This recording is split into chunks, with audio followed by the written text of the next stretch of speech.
incoming rounds, mortars going off, and you're not yet in the fire. Not the real deal, but this was, real deal is when you get out in the boonies or in the jungle there, This is gonna hurt. It's time for the Suffering Podcast.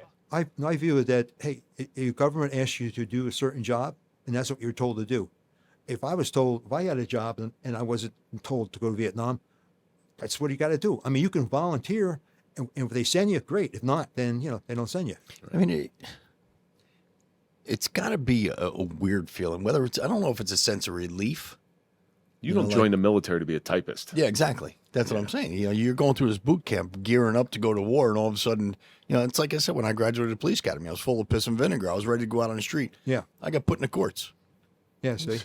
Yeah. Just sitting there, all rise. That is why I never applied for the sheriff's department, because I didn't want But to you're be in right, the though. courts. The guys that didn't go over came back and said, I wish I had gone, you know? And what do you tell them? I say, hey, you did what you had to do, and that was your job, and you served your country. But going over there, do you say, no, you don't wish you were over there? Yeah, I mean, I say, no, you didn't miss nothing, man. It was I'm lucky I came home. It wasn't a vacation. No. So you go through all your advanced infantry training. Now it's time to fly out. And I'm a big fan of the movie Hair, or the play Hair. And I see them marching on to the DC-10, and they're about to fly off to Vietnam, and they're marching and stuff. Kids are crying. Everybody's scared shitless. How many of the people just see them shaking? Everyone. I was shaking. Yeah. I mean, we're jumping a little bit because just before I went to Vietnam, they put me on a med cruise. And a med cruise is Marine infantry. There was 800 of us below a troop transport ship, and we floated around in the med. And we would do maneuvers on all the islands like Sicily, Sardinia, Crete. We do maneuvers, training for Vietnam. And that was a 6-month thing. Plus, they gave us good leave. Then after that, we came on the way home. My lieutenant came down, a very, very gung-ho lieutenant, and he yells out, Paulus, I know you're in that head. The head was the bathroom. He says, and I know you're going to volunteer for Vietnam. And I said, yes, sir. So from that point on, now you can go take it. So you get on that transport.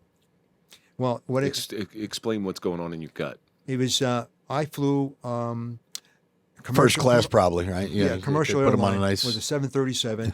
We had 4 very pretty stewardesses that all the guys were kidding with them, and they were kidding with us, But they can see we were nervous. They're trying to make us calm, And when we pull into Da Nang with this commercial airline, and they said, get off the airline first fast because they're still taking incoming rounds, and we don't know, when it's going to happen. So we got to drop these off and get out of here. Imagine those airline stewardesses. And the pilots. Yeah, imagine them. You are, you're probably flying 30, 40% to their death. Yeah. Yeah. Yeah. Think about, for a second, they may not be fighting, Yeah. but they're bringing people to the battle. Yeah.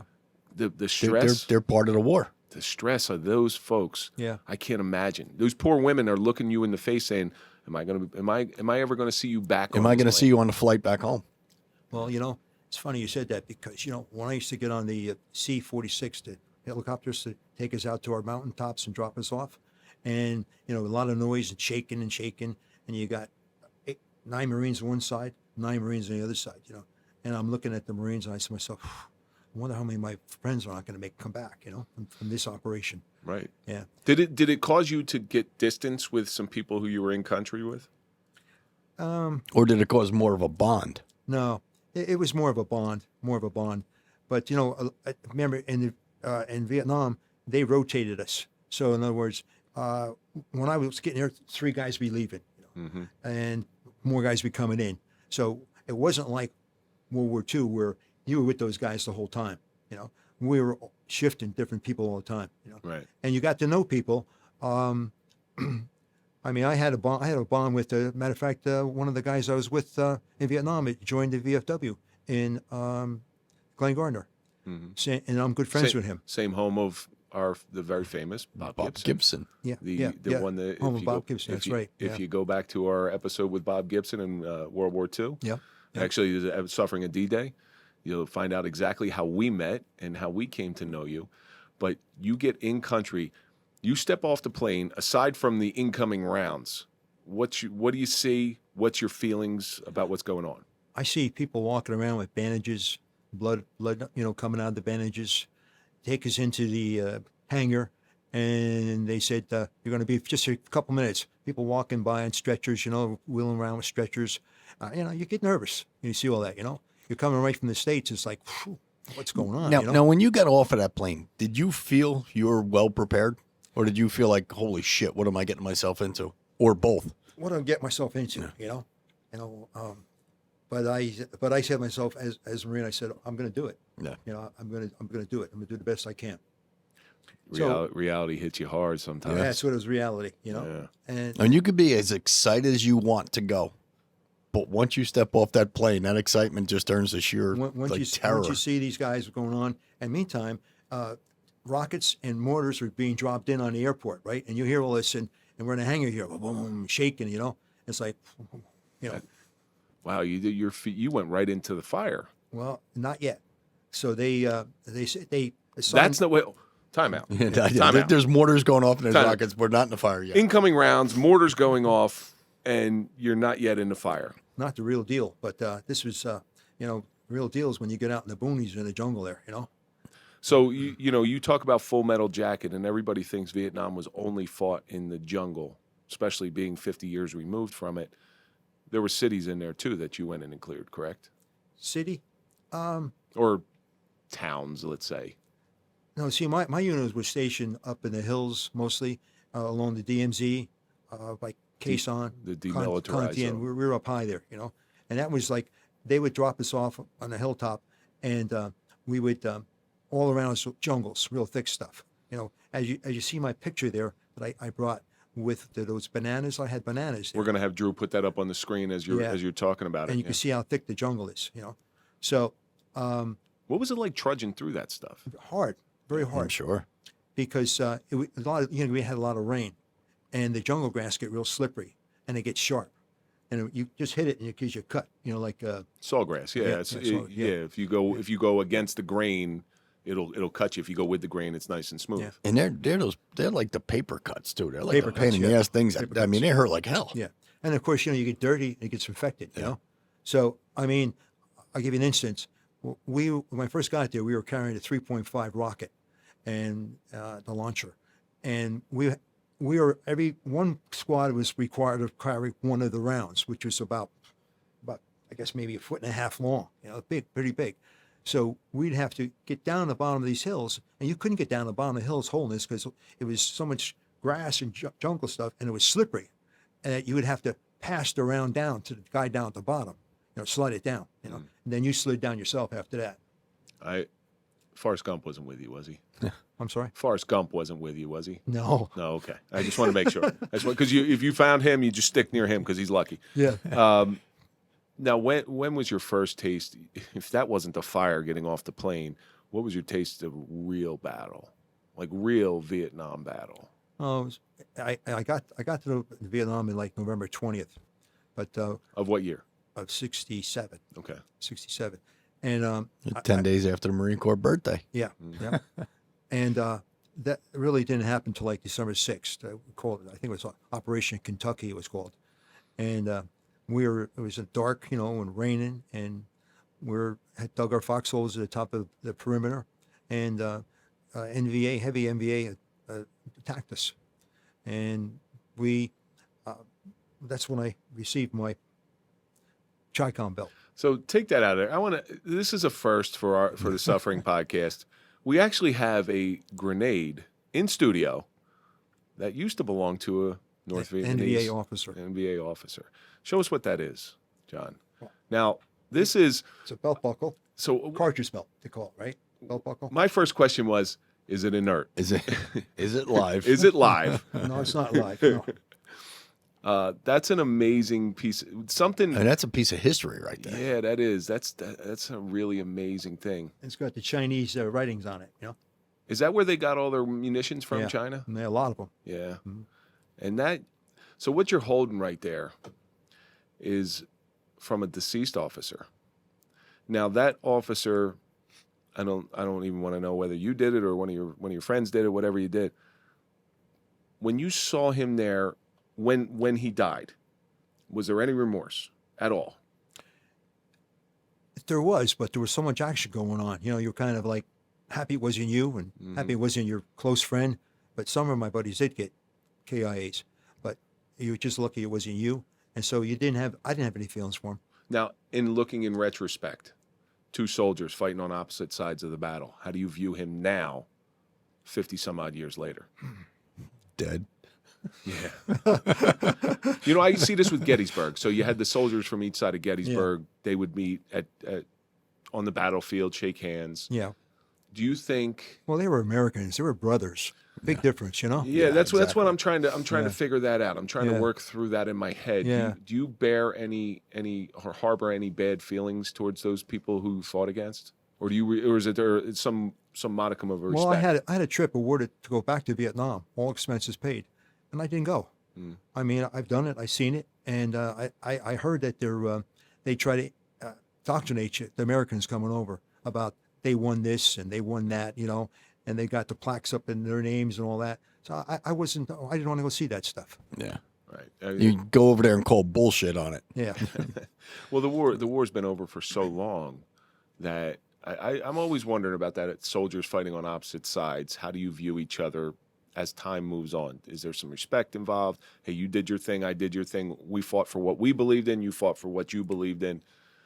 You know, you chewed some of the same dirt, and I'm wondering about that. Well, there was a Vietnamese family down in, I guess, just before Atlantic City, and they invited all the veterans, and they bought a monument, and they placed it in the marble monument, placed it in the local park, and all these Vietnamese soldiers that were on the Vietnamese army and women were all in full dress, and they gave all the Americans us total respect. You know, so I mean, it's come together. We you know, you can see that they're very appreciative of what we did for them, and now they come back and they give you so much respect. I mean, I don't have any hard feelings. That's the South Vietnamese. That was the good guys. I was going to say there was probably no kumbaya shake hand moments, but obviously that's kind of like a kumbaya shake hand moment. Probably looked at him a little side-eyed. Yeah. Well, you know, those guys over there, they were known to run. You know, they didn't stay when they had to stay. So that's something I have hard feelings about that. Yeah, you don't run away from somebody who's in danger. They were supposed to like have our left side or right side, and when you needed them there, they weren't there. Yeah, unfortunately, I know that feeling all too well. And we talk about it quite often. Yes, and it was from a lieutenant. Yes. Here we go. No, Mike was actually, from what I understand, I never worked with Mike, but Mike was a good lieutenant. There was some of those out there. So, talk to us about some of the worst battles, the worst of the worst. I guess that Kentucky was bad, and then we did this. How many did you lose in Kentucky? Operation Kentucky. Well, that one I was talking about, that mountaintop where I broke through, I think there was 4 KIAs, you know, as opposed to maybe 200 of the opposite people, the NVA. Okay. Yeah.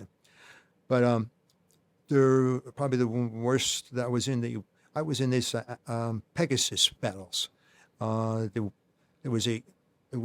They sent us into the hills of Vietnam, 880, Hill 881, 862. Just to clear the area. Right, because they had a lot of pressure, NVA with a lot of pressure on Quezon. And they wanted us to go in there and break up as much as we could. So we spent a lot of time in those hills, search and destroy.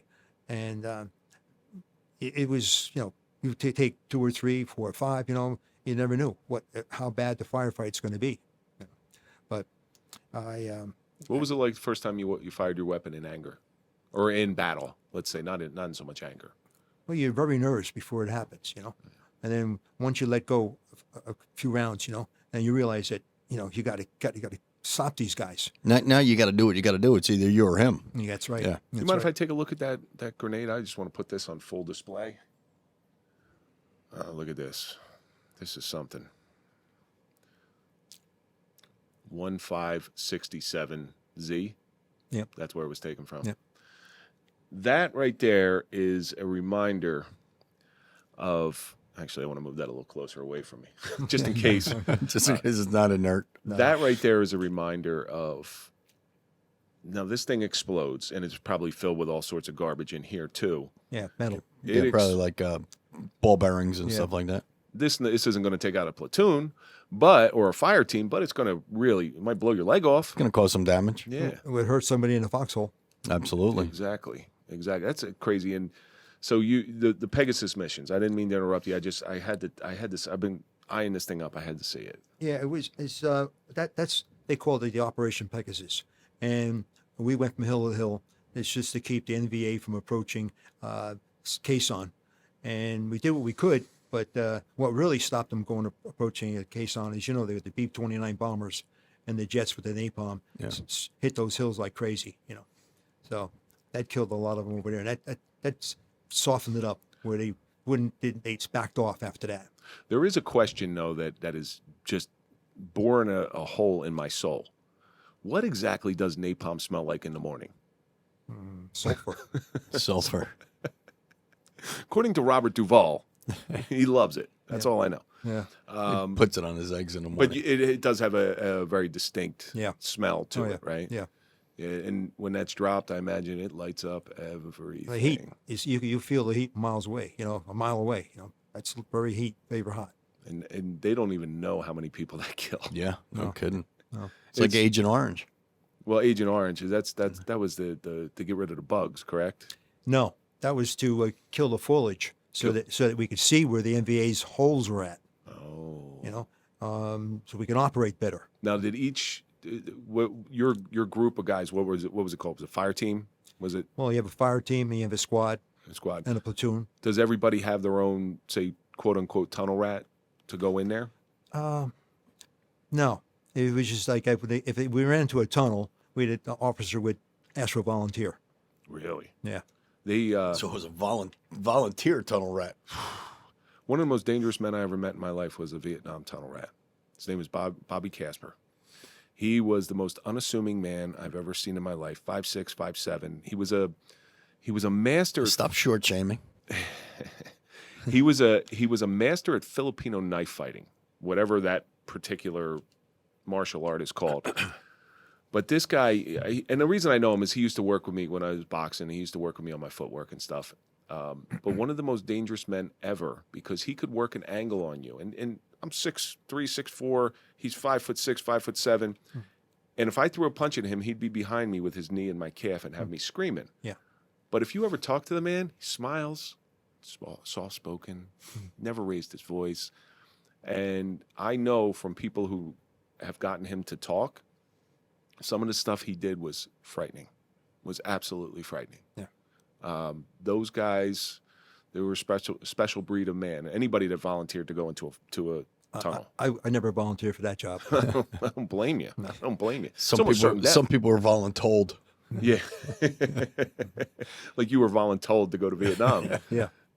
What was the worst battle? The worst? Well, probably LZ Loon was the worst my company was in. LZ Loon? Yeah. Talk to us about that. It was 3 days, June 4th, 5th, and 6th.